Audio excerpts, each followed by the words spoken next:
The son became incredibly sick. He had this saras, leprosy, that covered his entire body. The king, he called all the doctors and all kinds of wizards and to be able to try to figure out what's going on over here. And finally, he goes to the tzaddik, and he's trying to figure out what's going on, because the doctors and all these wizards, they couldn't do anything. And the tzaddik tells him that it's witchcraft. There's witchcraft that caused this saras, this leprosy, to have covered the prince and to make him so sick. You ever feel like that everything that we do, it just kind of like, it feels bland? That, okay, we learn, we daven, we do mitzvahs, but like, okay, so now what? It feels very bland. And that's after actually accomplishing to do things. But some have to, not to mention all the stuff things that we don't do right. But even when we do things in the right way, we're told, listen, you're down in this world. Okay, great, we're down in this world. So now what am I supposed to do? So I'm told, we learn a lot of Torah, daven, do all kinds of mitzvahs, amazing. So, but if we feel like, okay, but I don't know, what am I doing? I feel so unaware. I feel like, okay, I'm learning a lot. Let's say I got to learn a lot. Let's say I get to do a lot of mitzvahs. But I'm so unaware. Then Rebbi Nachman's following story, the story of the prince made of precious stones, is going to illuminate the path before us. Rebbi Nachman teaches the story of the prince who was made out of precious stones. There was once a king. He didn't have any children, and he ended up having a daughter. We're not going to get involved in that daughter so much, but he wanted to have a son also. So he went to the Jews. He knows the Jews. They're this incredible nation. They can do all kinds of amazing things with the power of prayer. They can do everything. So he goes to the Jews. He tells them, okay, listen, Jews, I need a boy. I need a son. You better figure something out for me to have a son. The Jews are like, oh, what are we supposed to do? They understood that they can dive and they can pray, but they need something even deeper. They need to look for a tzaddik, for an incredible tzaddik who can do something for him. So they began to search for a tzaddik. They found a tzaddik.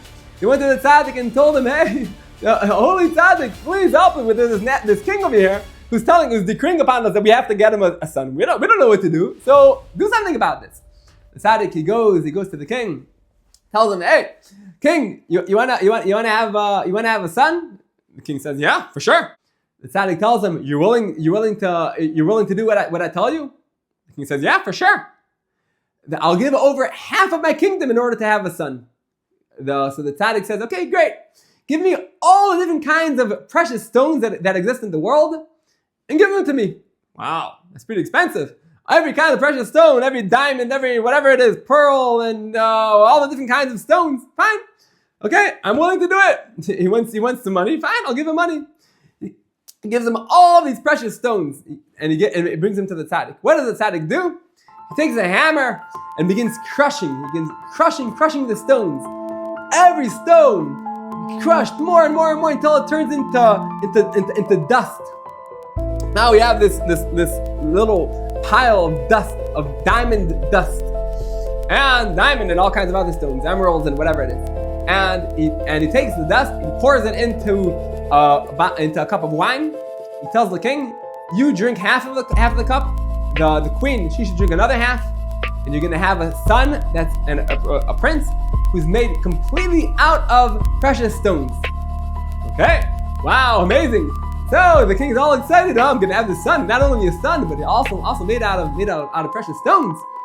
And so it was that in that year he had a son, but he wasn't made out of precious stones. But he was a really, really special son, a really special baby. He ended up growing up as a kid.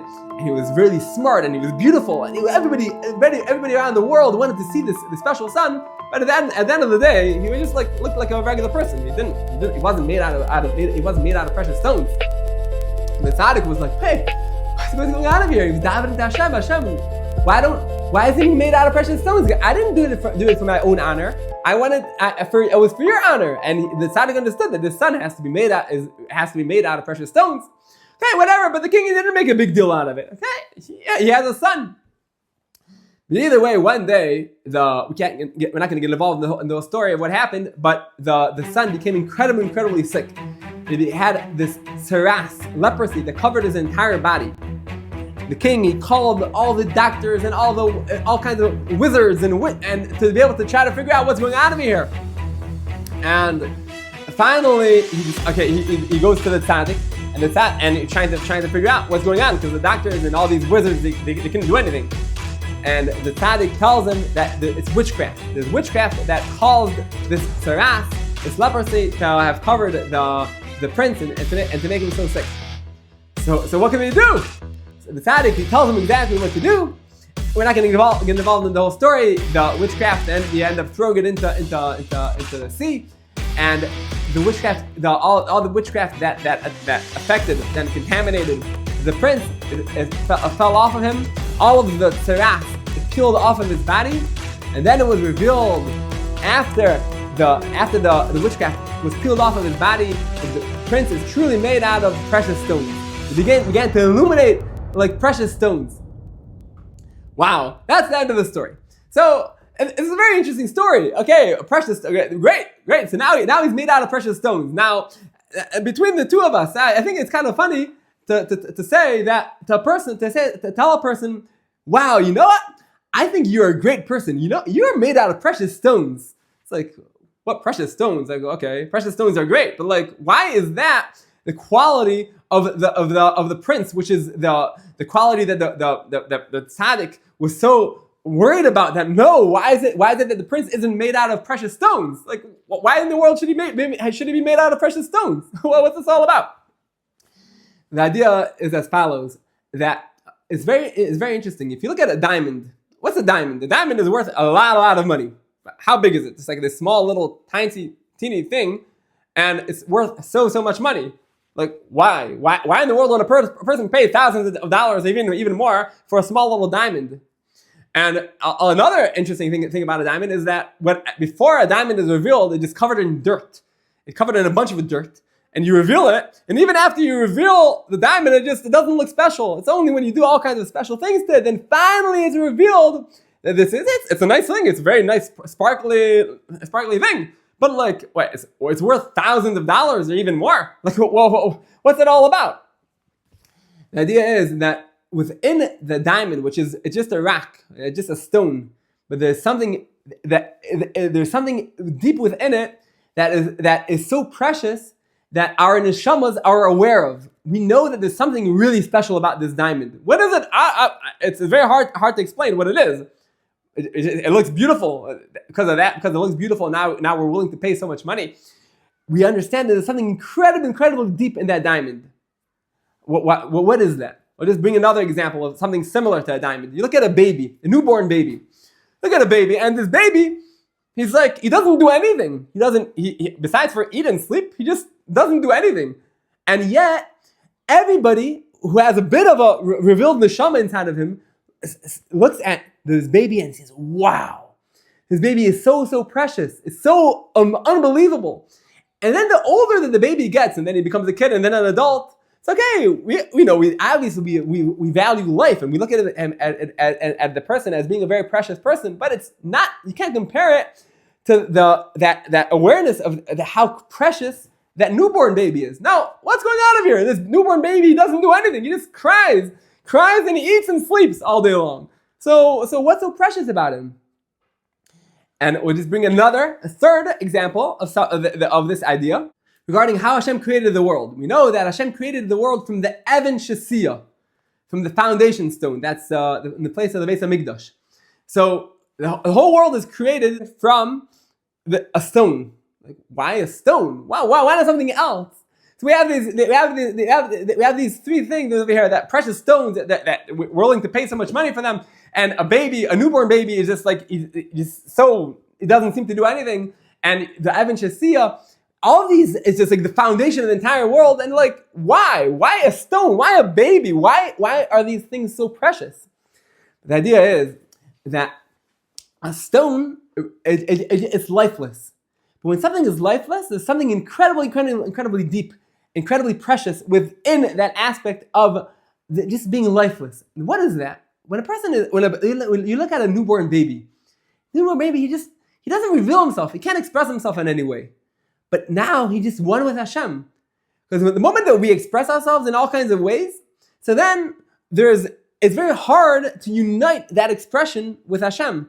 Even when we're doing holy things, even when we're learning and davening. So, we can find ourselves that we're learning and davening, but how do I unite that with Hashem? Hashem is so beyond conception that it's very hard. I'm learning and davening, but now how is that going to unite myself to my true essence? Our true essence is so deep that it's beyond any aspect of revelation. A baby he can't reveal himself in any way, but specifically because he can't reveal himself, that allows him to be so united with the essence of the entire world. The essence of the entire world is beyond any revelation. It's just like a stone. It's just like a stone. It's lifeless, but it's because of its being so lifeless in a revealed way, its true essence is so deep. It's so precious. So that's everything that was going on with the prince who was made out of precious stones. That because his true essence was so deep, so outwardly it was very hard to reveal that. How is it possible to reveal that he's truly made out of precious stones? That he's united with the essence of the entire world? Yeah, that he's so precious.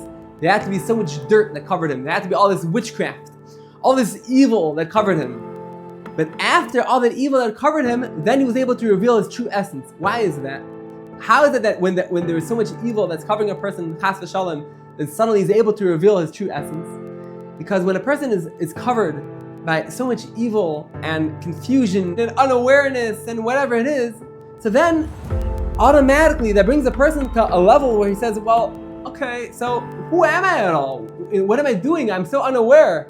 He begins to, and then when that happens, then he's able to unite himself with his true essence. Then he becomes one with Hashem. So even though he has this tsaras, he's so impure with this terrible impurity, which is called tsaras. Tsaras is considered the worst impurity in the world. He's kicked out of all the camps. He can't be with anybody, alone. But specifically then, when he's just like, okay, I fell wherever I fall, and I feel so lifeless and so nothing, I don't have anything. But then he's able to just call out to Hashem and say, wow, but Hashem, I'm one with you.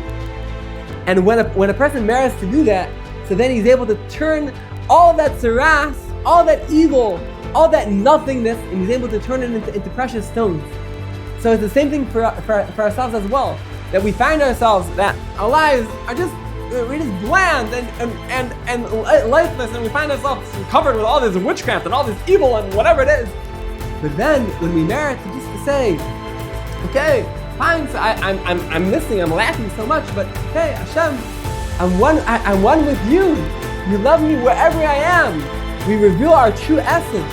When we reveal our true essence and realize that no matter where we fall, wherever we are, we're always one with Hashem. Then our whole lives take on a whole new meaning. Then when we're learning, when we're davening, we're doing all kinds of things in this world. When we're expressing ourselves in all kinds of ways, that expression takes on the aspect of the avanim tayvos, of the precious stones. To take a few moments right now, a few minutes, just to be one with Hashem, and speak to Hashem, and reveal your true essence. Your true essence is the essence of avanim tayvos, of a precious stone.